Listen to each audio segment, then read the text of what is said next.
We've lazily come to a point where we believe that just voting every 4 years or every 5 years according to the system is enough. This is not what representative democracy is about. This is not what democracy is about. I mean, politics is everywhere. If you do that, you actually sanction a system. There were elections in the Soviet Union. There are elections in China. Elections are not a symbol of democracy. Actually, the real symbol of democracy is when everybody is empowered and takes part to the city life.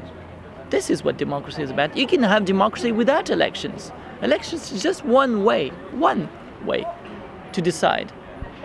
It's not about institutions itself. It's a spirit.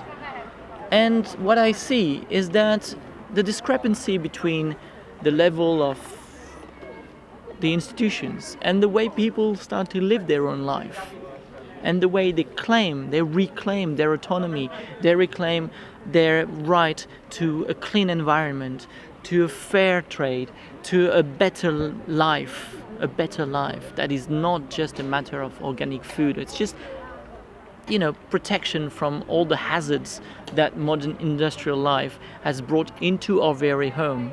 The way people try to reclaim that is democracy. It's core empowerment.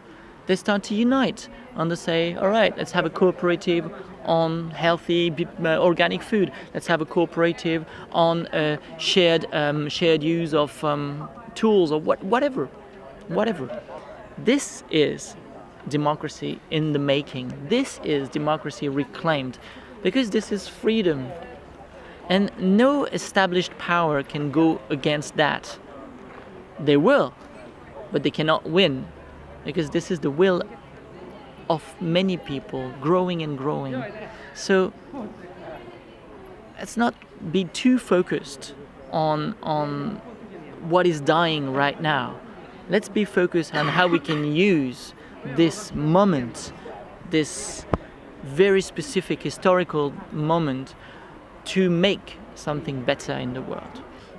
Of course, the the institutions of participatory decision making, I think, are very weak in Hungary, but it's for certain that in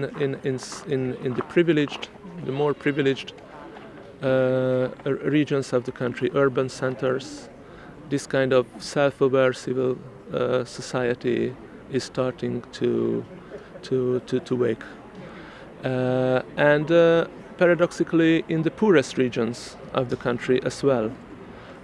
For that you need a big institution as well, like a school or church, a big institution filled with enthusiastic, spirited local people who can really make wonders.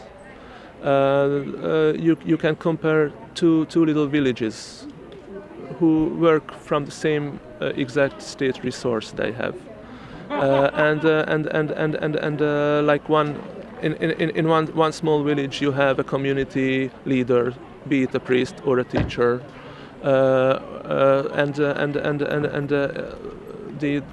the institution starts to work much better. So I think paradoxically it's on the top and at the bottom of Hungarian society when you can experience this horizontal democracy at work. But it's also important not to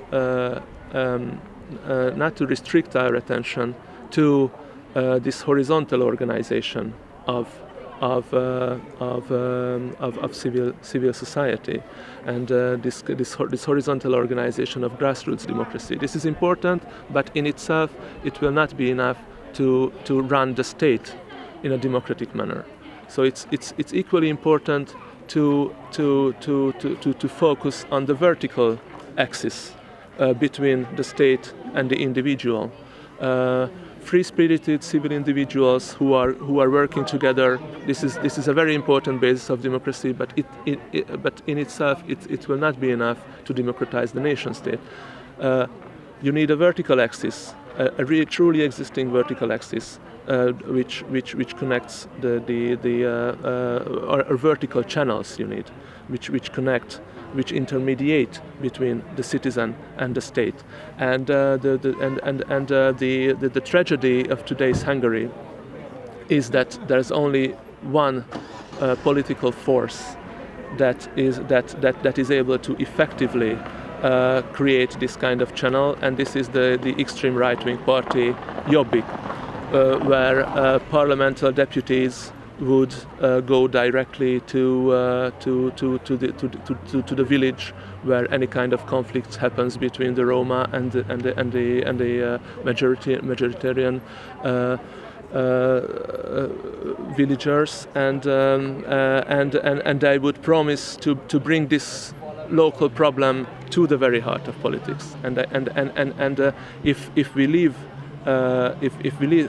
these channels to the prey of extreme right-wingers or extremists of any kind, this can be lethal to democracy. I think the green agenda is the only political thinking today, and the only political family today, in Europe at least, that brings together the sense of individual freedom and collective responsibility without subordinating one to the other.